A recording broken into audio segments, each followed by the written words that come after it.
Home remedies जो influencers बताते हैं, इसके बारे में आपका क्या कहना है? आप अपनी स्किन पे जितना कम चीज़ें लगाओ उतना बेहतर है। मेरे ख्याल से तो टमाटर खा लोगे तो स्किन ज़्यादा अच्छी रहेगी। साउथ वाले लोग साउथ जैसा करेंगे क्योंकि साउथ में ह्यूमिडिटी ज़्यादा है, राजस्थान में ड्राइनेस ज़्यादा है, तो उनका केयर बिल्कुल अलग होगा। बट इन्फ्लुएंसर होने के कारण क्या होता है, आप ये नहीं देख पाते कि इन्फ्लुएंसर कौन से स्टेट में बैठ के कर रहा है। कि अगर आप दादी माँ के नुस्खे भी कर रहे हो तो प्लीज़ अपनी दादी माँ के नुस्खे करना, किसी और की दादी माँ के नुस्खे आपको शायद सूट ना करे। स्किन का ट्रीटमेंट इतना महंगा क्यों होता है? डिमांड अगर हाई है तो मेहनत उतनी ही लगेगी। ये तो बेसन के पकौड़े तलने जैसा हो गया। बिल्कुल। जो इसको फॉलो करेगा उसका क्या होने वाला है। नमस्कार, आप देख रहे हैं leloram.com। मैं हूं आपके साथ उत्कर्ष। सोशल मीडिया के इस दौर में आजकल हम सब अपनी स्किन केयर को लेकर बहुत जागरूक हो गए हैं। सोशल मीडिया पे बहुत सारे ऐसे इन्फ्लुएंसर्स हैं जो हमको आपको ये सलाह देते हैं कि हमें कौन सा प्रोडक्ट इस्तेमाल करना चाहिए और कौन सा नहीं। साथ ही कुछ ऐसे भी हैं जो हमें घरेलू रेमेडीज़ के बारे में बताते हैं। पर क्या ये सही है? हमने सोचा कि क्यों ना हम डॉक्टर्स पे इसकी राय लें। इसी वजह से हम आ गए हैं डॉक्टर उज्ज्वला वर्मा के पास। मैम, सबसे पहले तो आपका बहुत बहुत स्वागत है। Thank you Utkarsh. मैम, एक सवाल जो थोड़ा सा आपको स्टूपिड साउंड कर सकता है। आप सोशल मीडिया पे हैं? जी हैं जी। आपके सामने से ऐसी रील्स गुजरती हैं? बहुत ही ज़्यादा। बहुत ही ज़्यादा। आपका पहला रिएक्शन क्या होता है फिर? जो इसको फॉलो करेगा उसका क्या होने वाला है। मतलब जैसे हम आजकल देख रहे हैं कि बहुत सारे इन्फ्लुएंसर्स ऐसे हैं, अभी अपन उस पर नहीं भी जाते हैं कि कौन से प्रोडक्ट और किस तरह के प्रोडक्ट, होम रेमेडीज जो इन्फ्लुएंसर्स बताते हैं, इसके बारे में आपका क्या कहना है? देखिए, सबसे ज़्यादा इम्पॉर्टेंट बात तो ये है उत्कर्ष कि आज के दिन में हर कोई अपने आप को इन्फ्लुएंसर समझता है, तो हर कोई कुछ नुस्खे देता है और सोशल मीडिया पे सबसे ज़्यादा चलता भी है, तो हर एक नुस्खे चलते हैं। और ये नुस्खे इतने खतरनाक होते हैं, खतरनाक इस केस में कि खाने वाली चीज़ में आप केमिकल चीज़ें मिला रहे हो, कभी कुछ मिला रहे हो, कभी चूना मिला रहे हो, कभी खाने वाला सोडा मिला रहे हो, और लॉजिक है ही नहीं किसी भी चीज़ का। और हमको ये समझना पड़ेगा कि हमारा स्किन जो कि सबसे लार्जेस्ट ऑर्गन है हमारी बॉडी का, हमारे डिफेंस का पहला पार्ट है, फिजिकल डिफेंस, क्योंकि वो सबसे ज्यादा एक्सपोज्ड होता है। जी, और वो बचाता भी है बाहर के एलर्जन से, बाहर के बैक्टीरिया फंगस से बचाता है। आप इसको डैमेज कर दोगे तो आप तो प्रोन टू एलर्जीज हो गए, प्रोन टू रिएक्शन हो गए, आपको कुछ सूट ही नहीं करेगा लाइफ में, आपको इवन आपका खुद का पसीना जला देगा। बिल्कुल। मैं जब रिसर्च कर रहा था तो जो सबसे पहली चीज़ मैंने देखी कि हमारी मतलब जो हमारी स्किन होती है उसके भी अलग अलग टाइप्स होते हैं जी, और उस टाइप के हिसाब से ही हमें इस तरह की चीज़ों का प्रयोग करना चाहिए। तो मैं सबसे पहले ये चाहता हूँ कि आप हमारे दर्शकों को ये बता दें कि कितने तरह की स्किन होती है। देखिए, यूजुअली एक वेग टर्म में अगर बोला जाए तो एक स्किन ड्राई होती है, एक नॉर्मल होती है और एक ऑयली होती है। बट स्किन कभी भी एक जैसी नहीं रहती, ये आपके थ्रू आउट लाइफ चेंज होती है, आपके सीजनल वेरिएशन पे भी चेंज होती है। इवन अगर आप अपना लोकेशन चेंज कर दो, पानी बदल जाएगा तो भी स्किन चेंज हो सकती है, आपके इमोशनल बैलेंस पे भी चेंज हो जाती है। और इसमें भी एक कॉम्बिनेशन स्किन बड़ी फेमस है कि लोग कहते हैं कि मेरी स्किन कॉम्बिनेशन है, सो आई हैव टी जोन, ये ऑयली है और ये ड्राई है, और ये सबसे प्रॉब्लमेटिक स्किन होती है। बट अगर मेडिकली मैं बात करूं तो स्किन ड्राई, नॉर्मल, ऑयली और एक होती है सिबोरिक। सिबोरिक का मतलब है वो उसका बैरियर फंक्शन कम है, वो सेंसिटिव है और उसको एलर्जी अपने खुद के सीबम से है। मतलब आप जितना ऑयल क्रीम लगाएंगे उसको परेशानी हो जाएगी, तो उसके लोशंस एंड क्रीम्स थोड़े डिफरेंट होती हैं। और यही स्किन होती है जो सेंसिटिव होती है। बेसिकली आप कुछ भी लगाओगे आपको वो इरिटेट करेगी, वो प्रोडक्ट इरिटेट करेगा। क्यों? क्योंकि उसके स्किन का बैरियर फंक्शन अच्छा नहीं है। जेनेटिकली भी हो सकता है कि आप अटोपिक हैं इसलिए आपकी स्किन का बैरियर फंक्शन अच्छा नहीं है, या फिर आप बहुत अग्रेसिव हैं अपनी स्किन के साथ और आपने अब अपनी स्किन सेंसिटिव बना ली है। अच्छा, और ये जो प्रोडक्ट्स बताते हैं इन्फ्लुएंसर्स, उसके बारे में क्या कहेंगे? कुछ एक इन्फ्लुएंसर अगर हाइलुरोनिक एसिड बता रहे हैं तो अच्छा प्रोडक्ट है, बिकॉज नेचुरली भी वो आपकी स्किन में अवेलेबल होता है और वो अगर स्किन पे लगाते हो तो अच्छा है। बट कभी कभी इन्फ्लुएंसर बहुत ज़्यादा मैंने देखा है मेकअप वाले जितने वीडियोस होते हैं या skin care get ready with me वाले जितने होते हैं ना, उसमें वो लेयर पे लेयर लगाए जा रहे हैं, मतलब 8-10 लेयर लगा रहे हैं। आपकी स्किन को इतना कभी कभी ज़रूरत नहीं होता अनटिल अनलेस कि आपकी स्किन उतनी प्रॉब्लम में है। आप अपनी स्किन पे जितना कम चीज़ें लगाओ उतना बेहतर है। टोनर तो मुझे लगता है कि मोस्ट ऑफ द स्किन में ज़रूरत होती नहीं है, बट अधिकतर लोग टोनर ज़रूर करते हैं बिकॉज वो CTM वाली रूटीन फॉलो करते हैं। एंड आप किसी भी डर्माटोलॉजिस्ट से पूछो जो कि MD डर्माटोलॉजिस्ट हैं, वो हमेशा कहेंगे कि आपको CTM नहीं CMS चाहिए, यानी cleanser, moisturiser and sunscreen. Okay, ठीक है। ओके। तो मेन चीज़ ये है मैम कि मुझे इसके बारे में कुछ नहीं पता, आम तौर पर लोगों को नहीं पता होता, पर हम सोशल मीडिया पर देख के उसको अप्लाई कर देते हैं जी। पर क्या ज़रूरी है कि उन्होंने जो सोशल मीडिया पर देखकर अप्लाई किया है वो उनकी स्किन टोन के हिसाब से उनको परफेक्ट वो दे सके? बिल्कुल, मतलब मेरा कहना ये है कि देखो हर एक चीज़ जी जो भी है वो किसी एक पर्टिकुलर स्किन टाइप के लिए बनी है। हाँ। दूसरे वो किसी पर्टिकुलर मौसम के लिए भी बनी है, किसी पर्टिकुलर एरिया यानी कोई स्टेट के लिए भी बनी है। अब राजस्थान वाले लोग राजस्थान वाला जैसा केयर करेंगे और साउथ वाले लोग साउथ जैसा करेंगे, क्योंकि साउथ में ह्यूमिडिटी ज़्यादा है, राजस्थान में ड्राइनेस ज़्यादा है, तो उनका केयर बिल्कुल अलग होगा। बट इन्फ्लुएंसर होने के कारण क्या होता है, आप ये नहीं देख पाते कि इन्फ्लुएंसर कौन से स्टेट में बैठ के कर रहा है ना, और इंटरनेशनल इन्फ्लुएंसर है तो वो अलग ही कर रहा होगा। इसके अलावा ये भी बहुत मैटर करेगा कि अगर आप दादी माँ के नुस्खे भी कर रहे हो तो प्लीज अपनी दादी माँ के नुस्खे करना, किसी और की दादी माँ के नुस्खे आपको शायद सूट ना करे। ये अच्छा है आपका।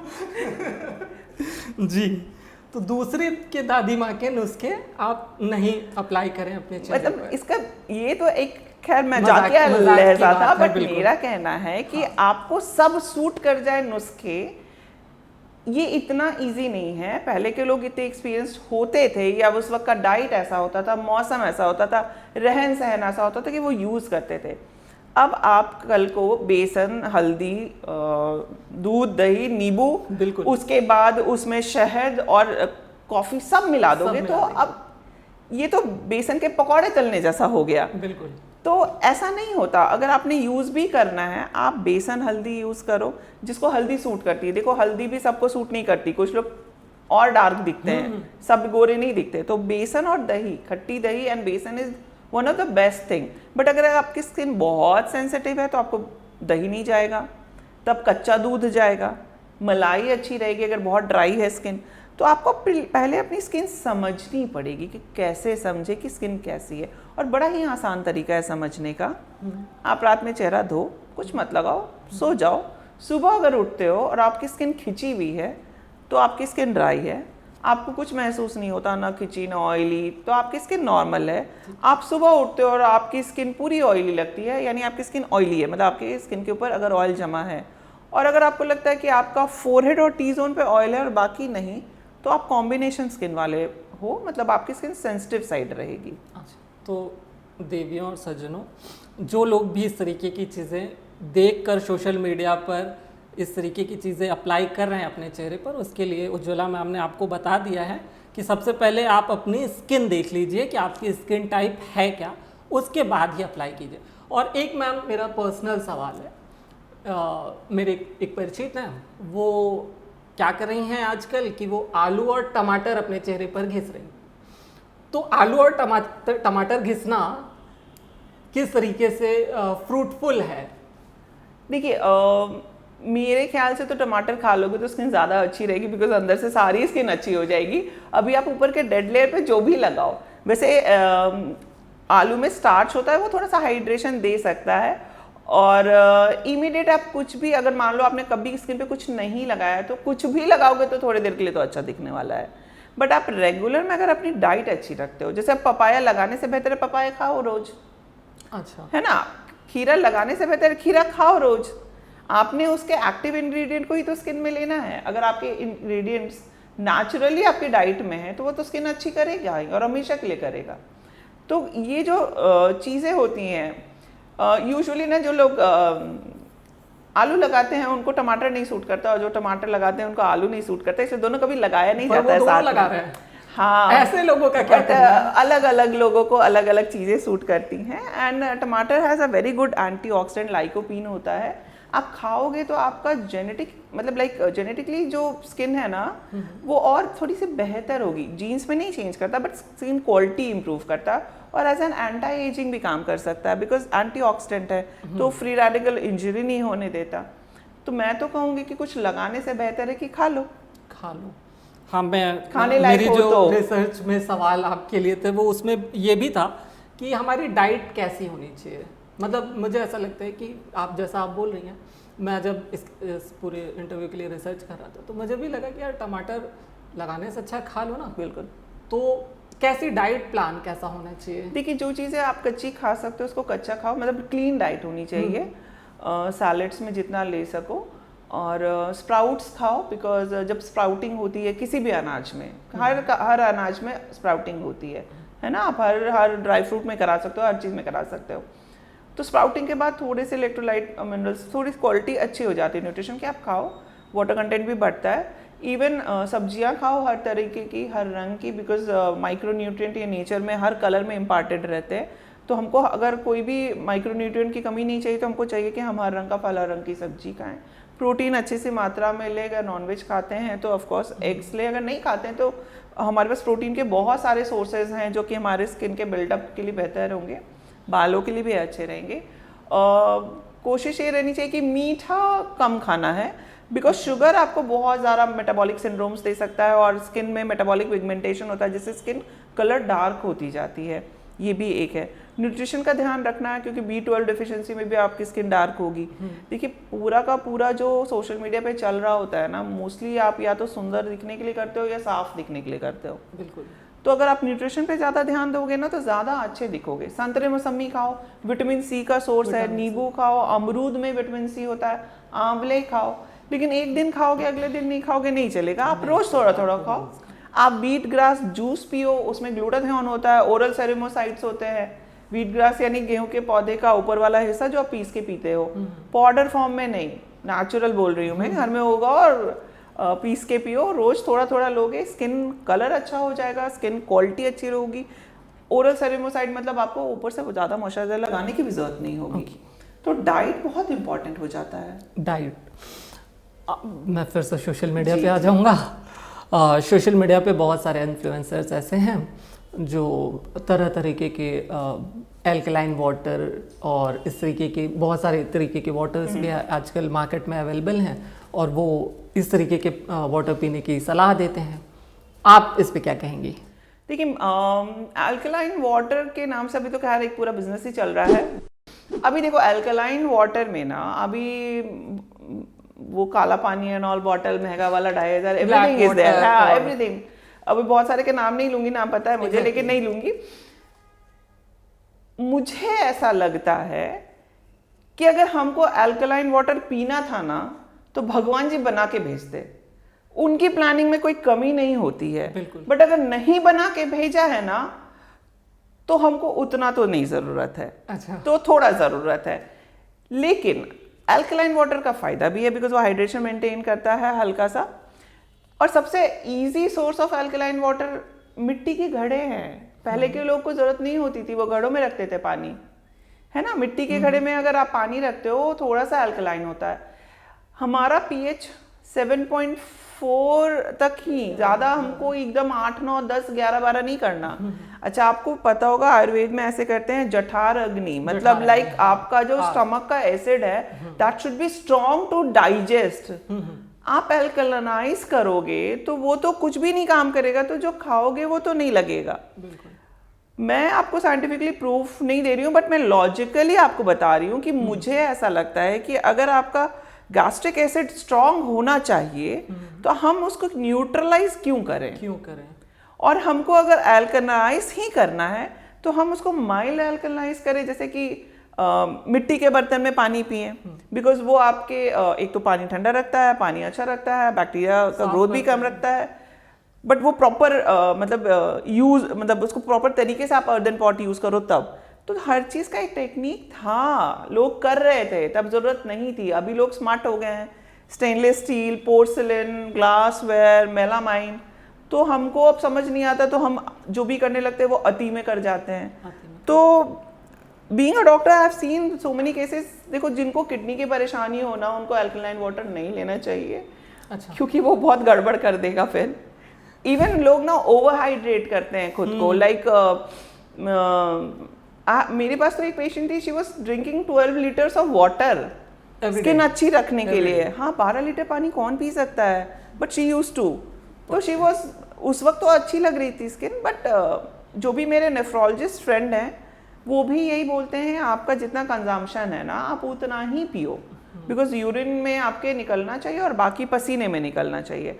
आप बहुत ज़्यादा भी अगर नॉर्मल मेहनत कर रहे हो तो आपको 2.5 लीटर पानी चाहिए। दैट डजंट मीन कि सिर्फ पानी, दाल और दूध और चाय छाछ एवरीथिंग काउंट्स इन वाटर, है ना। वो सलाद और फल में भी पानी होता है।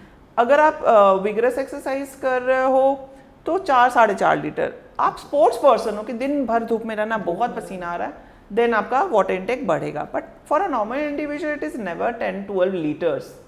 10-12 गिलास, वो भी 250 ml का गिलास, मतलब 2-2.5 लीटर, है ना, सब मिला जुला के मैक्स। सो हाँ, हमको किडनी पे लोड इतना भी नहीं देना कि बेचारा दिन भर फ्लश ही कर रहा हो। सही बात है, मशीन है एक्चुअली। और हम जितना ज़्यादा अपने आप को हाइड्रेट कर रहे हैं, हम एक्चुअली हाइड्रेट नहीं हो रहे हैं, हमारा सेल्स डिहाइड्रेट होगा, बिकॉज सॉल्ट का रेशियो चेंज हो जाता है ना। मैम, सोशल मीडिया बहुत हो गया, अब अपन थोड़ा सा बात करते हैं। क्लाइमेट चेंज हो ही रहा है, इससे कोई इनकार नहीं कर सकता। देश और दुनिया में पोल्यूशन लगातार बढ़ता जा रहा है जी। हमारी स्किन एक ऐसा ऑर्गन है जो सबसे ज़्यादा एक्सपोज्ड है पोल्यूशन से, सबसे ज़्यादा वही मिलती जुलती है डेली रूटीन में। तो पोल्यूशन हमारी स्किन के लिए कितना नुकसान कर सकता है और उससे बचने के लिए हमें क्या करना चाहिए? देखिए, पोल्यूशन हम यूजुअली ना धूल मिट्टी को समझते हैं, बट ये ना जो हार्मफुल गैसेस पार्ट होता है ना, वो ज़्यादा होता है। क्योंकि उस केस में तो जब बारिश भी होती है तो पहला पानी H2SO4 बन के आता है, बिकॉज सल्फर डाइऑक्साइड हवा में है, तो वो आपके स्किन को बर्न कर सकता है, एलर्जिक रैशेस कर सकता है। जितना ज़्यादा पॉइजनस गैसेस होंगे या पोल्यूशन होगा, अगर स्किन मतलब ऑक्सीजन लेवल अगर कम है तो टिश्यू जल्दी मरेगा, एजिंग फास्ट होगी, डिस्क्रोमियाज होंगे, आपको बैरियर फंक्शंस कम होंगे, आपको प्रॉब्लम ज़्यादा होगी, ज़्यादा एलर्जी, ज़्यादा इन्फेक्शंस और पिगमेंटेशन प्रॉब्लम्स होंगी। लाइक बहुत सारे तिल बन सकते हैं या बहुत ज़्यादा पैची स्किन रह सकता है, इवन बाल बहुत ख़राब होते हैं। तो ऐसा बहुत कुछ है जो पोल्यूशन की वजह से हो सकता है। और ऐसा नहीं कि सिर्फ पोल्यूशन आपकी स्किन में टच कर रहा है तो आप उसको सांस में ले रहे हो, आप उसको ना एक्चुअली सर्कुलेशन में डाल रहे हो। तो वैसे तो ऐसे बहुत सारे प्रोडक्ट्स भी आते हैं जो एंटी पोल्यूटेंट होते हैं, बट वो आपके सिर्फ कॉन्टैक्ट को कम कर सकते हैं। बिकॉज अभी बहुत सारी कंपनीज, इवन फार्मा कंपनीज भी प्रमोट करती है कि हमारा सनस्क्रीन आपको पोल्यूशन से बचा लेगा, बट आप सांस उसी में ले रहे हो। तो बेसिकली आपको पोल्यूशन से बचना है तो आपको तो पेड़ लगाने चाहिए। और पोल्यूशन के इफेक्ट को कम करना है तो कोशिश ये करनी है कि जितना एंटीऑक्सीडेंट रिच डाइट होगा लेना है। तो एंटीऑक्सीडेंट रिच डाइट में आपके जितने भी ड्राई फ्रूट्स आते हैं, फ्लेक्स सीड्स आते हैं या सीड्स आते हैं, वो खाइए, स्प्राउट्स खाइए, हेल्दी डाइट रखिए, जंक कम खाइए, रिफाइंड कार्बोहाइड्रेट कम खाइए, मतलब मीठा एंड ऑयली कम खाइए। अच्छा, ऑयली का मतलब घी नहीं खाइए ऐसा नहीं है, घी ज़रूर खाइए, आपका इम्यून सिस्टम अच्छा रहेगा, इवन स्किन बहुत अच्छी रहेगी। अच्छा, एक सवाल अभी मेरे को अचानक से याद आ गया। सवाल ये है कि बहुत सारे तरीके के ट्रीटमेंट भी लोग अपने स्किन पे कराते हैं जी, है ना। वो ट्रीटमेंट्स कितने ज़रूरी हैं कराने के लिए, है ना। कई बार ऐसा होता है कि लोग एक्टर एक्ट्रेसेस को देख के उनके जैसा दिखने के लिए कृत्रिम उपचार कराने की कोशिश करते हैं। आपको मतलब आप क्या कहती हैं इस पे? पहले तो मैं कहूँगी कृत्रिम उपचार तो नहीं है। ये अच्छा था। ये ना हम ना जो भी कर रहे होते हैं, we actually stimulate your skin to form a new skin. Okay. तो मे बी तरीका आपको कृत्रिम लगे जी, क्योंकि हम भगवान तो है नहीं, तो हमको जो भी करना होगा आर्टिफिशियल तरीके से करना होगा, मशीनों के थ्रू, बट वो काम वो करता है कि जो स्किन को जल्दी जल्दी रिपेयर कर देता है। अभी मजेदार बात ये है ना कि हर बंदे के पास फोन है, हर के पास कैमरा है और वो हर के पास इंस्टाग्राम अकाउंट है और हर में वो इन्फ्लुएंसर है। मजेदार ये है कि वो फिल्टर लगा के बहुत सुंदर दिखता है और लेकिन वो फिल्टर उसके मिरर में नहीं होता, तो वो जिस दिन सुबह चेहरा धोता है यही समस्या है, तो उसका कॉन्फिडेंस एकदम लो हो जाता है। तो परेशानी ये है कि हम ना पहले तो अपने आप को एक्सेप्ट नहीं कर रहे होते हैं एज इट इज, दूसरे हमको बनना दूसरे जैसा है और हमको फिल्टर लगाने के बाद क्या होता है ना, लिटरली सब खराब दिखता है क्योंकि फिल्टर्स बड़े अच्छे हैं। बिल्कुल। लेकिन अगर आप अपना स्किन का केयर अच्छा से रखो और बहुत ज़्यादा ये फिल्टर्स लगाना बंद कर दो तो आप एक नेचुरल स्किन में भी अच्छे देख सकते हो। हाँ, जहाँ पे प्रॉब्लम है वहाँ पे ट्रीटमेंट की ज़रूरत होती है, लेकिन क्या होता है कि हर को अच्छा दिखना ही है, बिकॉज हर का पिक्चर अच्छा आना चाहिए। तो ना वो एम करते हैं, पहले तो बॉलीवुड हॉलीवुड को करते थे, बट टीवी कितनी बार उनको दिखाता या अपना कितना ही फोटो खींचते, तो हर वक्त वो वैसा दिखने को मजबूर नहीं रहते कि मैं ऐसा ही दिखूं। किसी दिन तैयार होते थे तब दिखते थे, अभी क्या है हर वक्त कैमरा है, आप रोज को आपको अच्छा दिखना है। तो नाउ वो क्या होता है, कॉन्फिडेंस लेवल थोड़ा सा लो होते चला जाता है। आप फिल्टर लगा रहे हो, अच्छे लग रहे हो, बट इंटरनली आपको अच्छा फील नहीं हो रहा है, तो वो कॉन्फिडेंस लेवल जो कम होता है ना, देन कम्स कि आपको फिर प्रिसाइज ट्रीटमेंट चाहिए। अगर आपका स्किन बहुत ख़राब है या आपको बहुत कुछ अच्छा करना है, या आपके गड्ढे हैं या बहुत दाने आ रहे हैं या आपके स्किन लूज हो गई है, डार्क सर्कल्स है, अब आप बहुत ज़्यादा घरेलू भी करोगे तो शायद नहीं ठीक होगा, बिकॉज वो उसके बियॉन्ड की चीज़ है। वो शुरू में ही केयर करते तो ठीक रहती, बट अगर नहीं है अभी ठीक, तो वो थोड़ी मुश्किल भी है कि वो किसी चीज़ से ठीक होगी। देन आपको एक डॉक्टर की ज़रूरत है जो कि डर्माटोलॉजिस्ट होना चाहिए, तभी वो आपके स्किन को सही समझ के सही इलाज देगा। बिकॉज अभी इसमें भी बहुत गड़बड़ चल रहा है, बहुत ज़्यादा। सो आप सर्च करो एक अच्छा स्किन स्पेशलिस्ट जिसके पास डिग्री हो, MBBS की, MD की, डिप्लोमा की डिग्री हो, कम से कम डर्माटोलॉजी की, जिसने स्किन पढ़ा हो, है ना। वो 15 दिन में स्किन नहीं समझ में आता, क्योंकि स्किन सिर्फ ऊपर से नहीं होता है, इट्स ऑल इंटरनल। तो आप फिर कंसल्ट करो and they will guide you, जो आप चाहोगे वो वहां तक आप पहुंच सकते हो, लेकिन उसके लिए मेहनत लगेगी आपको भी, है ना। तो मेहनत लगेगी, मैम ने जैसा कि बताया कि जितनी जितनी आपने डिग्रियां बताई कि क्या क्या चाहिए होगी, उसी से मेरे को अभी जब हम लोग बैठ के बातचीत कर रहे थे जी, और मैंने आपसे ऐसे पूछा कि मैम आपने पढ़ाई कैसे की है, क्या पढ़ाई की है, तो आपने, मैडम ने इतनी लंबी लंबी डिग्रियां बता दी, इतनी बड़ी बड़ी यूनिवर्सिटीज़ का नाम ले लिया जो मुझे बोलना भी नहीं आता। तो मैंने कहा कि यार मैं इंटरव्यू के दौरान ही मैडम आपसे पूछ लूँगा, आप वहीं जवाब दे देना। अब मैडम ने खुद ही जिक्र कर दिया कि भाई वो आप जिसको फॉलो कर रहे हैं, जिस डॉक्टर से आप सलाह ले रहे हैं, वो कैसे मतलब उन्होंने, उनके पास डिग्री है कि नहीं। तो मैडम एक बार आप ना अपनी डिग्रियां बता दीजिए, सारी बहुत सारी बताई आपने। हाँ, मुझे मतलब मुझे ना, अगर मुझे कुछ करना होता तो मैं पहले जानकारी उसकी रखती हूँ, तो बहुत जरूरी है कोर्स है ना, बिल्कुल जरूरी। तो I am MBBS MD gold medalist in dermatology, venereology and leprosy. I am also a skin sensitive skin expert. I have done my diploma in alopecia. I have done diploma in cosmetic gynecology from prestigious Indian College of Cosmetic Gynecology. I did my master's in cosmetic gynecology from again Indian College of Cosmetic Gynecology, and I have learned permanent makeup from one and only Dr. Gunjan Shah. She is president of Permanent Makeup, and I have done so many things also. इससे ज़्यादा नहीं बताऊंगी।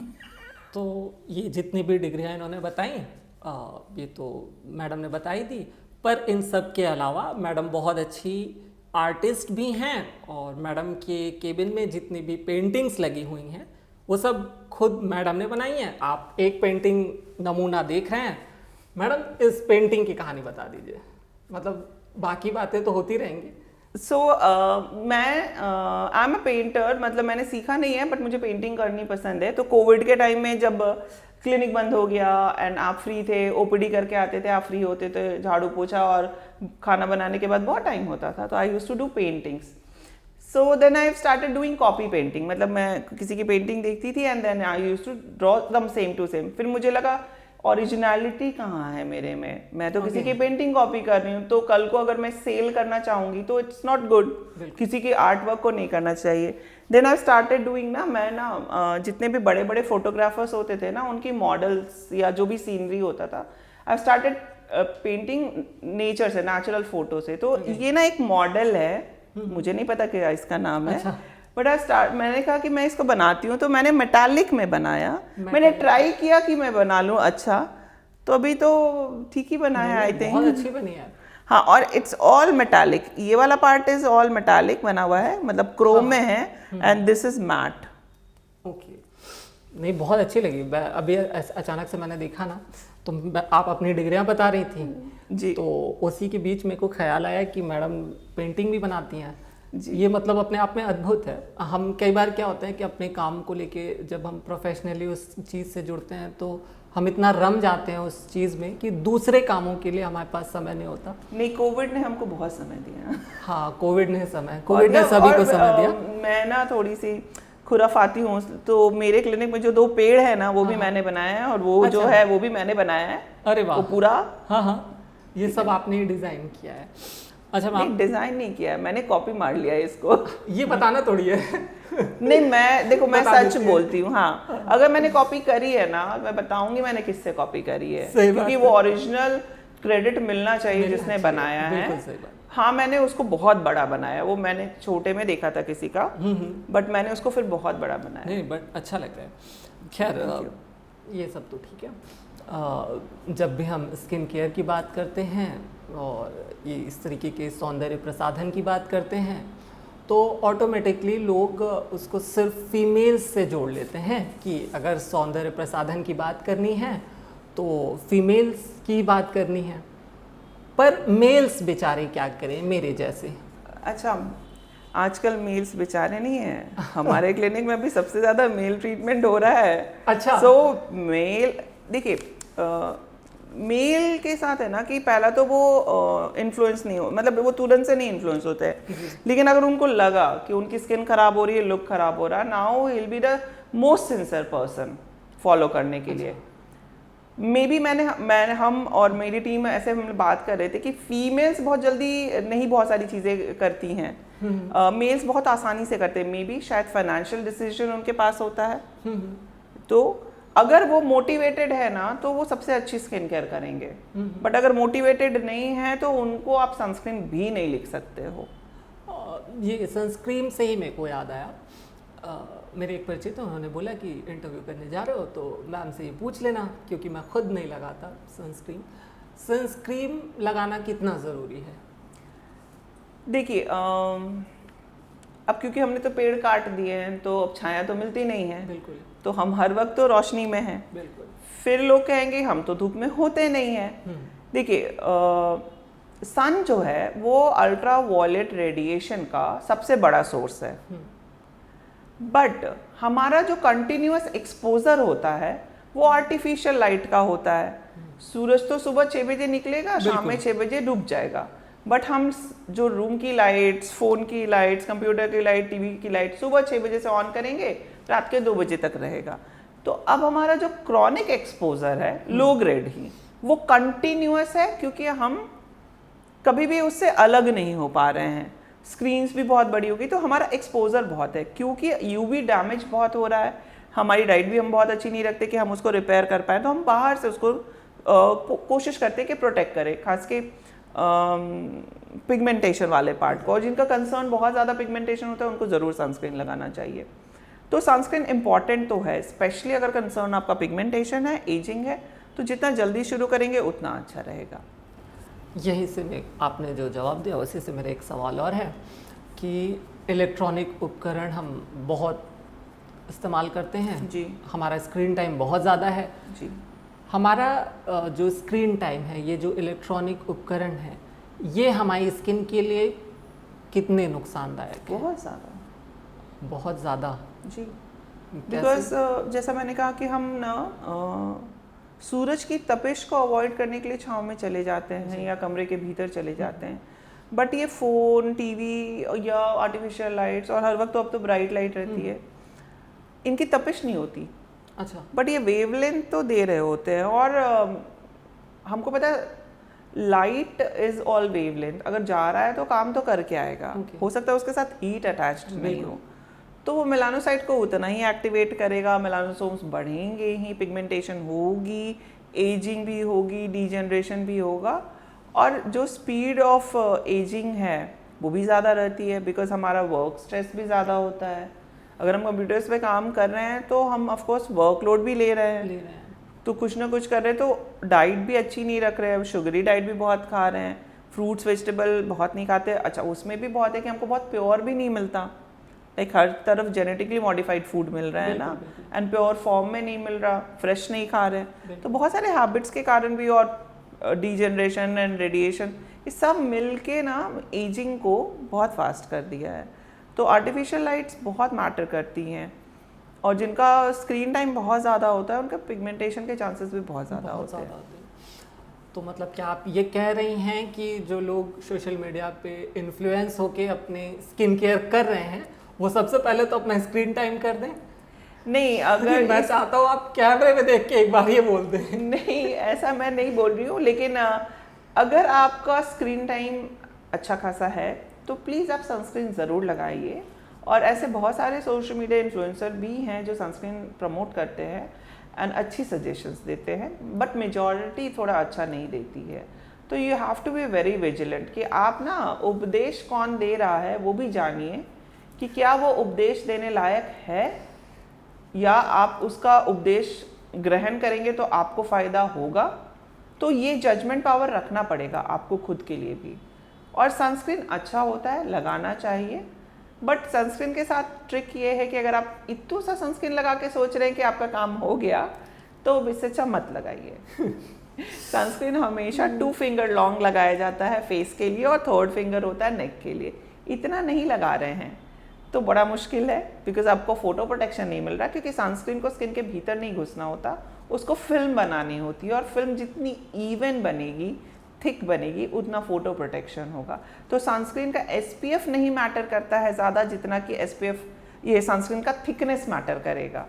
और अगर आपको बार बार चेहरा पोंछने, छूने या कुछ कुछ करने की आदत है, तो आपका सनस्क्रीन ज़्यादा दिन नहीं टिकेगा अगर आपने वॉश प्रूफ वाला नहीं लिया, और अब रगड़ोगे तो वैसे भी सनस्क्रीन चला जाएगा। So reapplication of sunscreen is also very important.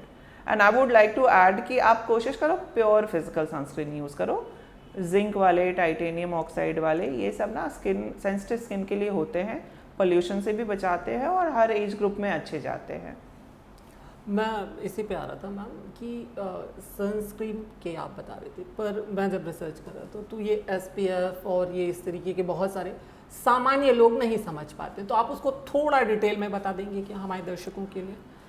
देखिए, SPF जो होता है ना, वो स्किन का डैमेज, कितने देर में स्किन डैमेज होती है उसको कितनी देर और प्रोलॉन्ग कर सकता है, ये होता है। तो SPF 30 और 50 के बीच में बहुत ज़्यादा अंतर नहीं होता, और 50 to 80 के बीच में भी ज़्यादा अंतर नहीं होता। यूजुअली SPF 30 आपको 95% के अराउंड प्रोटेक्शन देता है, SPF 50 आपको 97% के अराउंड प्रोटेक्शन देता है, SPF 80 आपको 98 दे देगा। तो ये ना उसे डबल एफिशिएंट प्रोटेक्शन में नहीं होता, लेकिन हार्मफुल रेज जो आपको स्किन के भीतर आ रहे हैं उसको आधा कर देता है। तो वो लास्ट का जो गेम है वो 95% से 100% के बीच का ही होता है, लास्ट के 5% ही होता है। तो सनस्क्रीन अगर SPF 80, 100 या कुछ भी लगाते हैं, अगर आप थिक लेयर नहीं लगा रहे हैं ना, तो कोई फ़ायदा ही नहीं करता। तो थिक लेयर में SPF 15 भी आपको एक अच्छा प्रोटेक्शन दे सकता है, बट SPF 15 फिर भी बहुत कम होता है अगर आपका लाइक एक्सपोजर टाइम थोड़ा सा ज़्यादा है। तो कोशिश ये करिए कि SPF 30, 50 भी यूज़ अगर करते हैं, बट आप एक थिक लेयर में यूज़ करिए, वो इक्विवेलेंट टू SPF 100 होगा अगर आपने अच्छे से लगाया।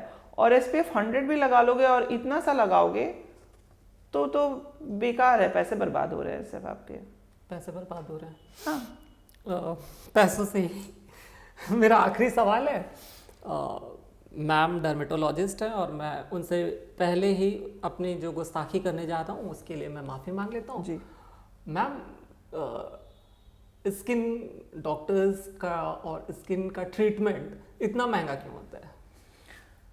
देखिए On a serious note, जी, अगर आप कटरीना कैफ जैसी स्किन चाहिएगा तो कटरीना कैफ जैसी मेहनत करनी पड़ेगी।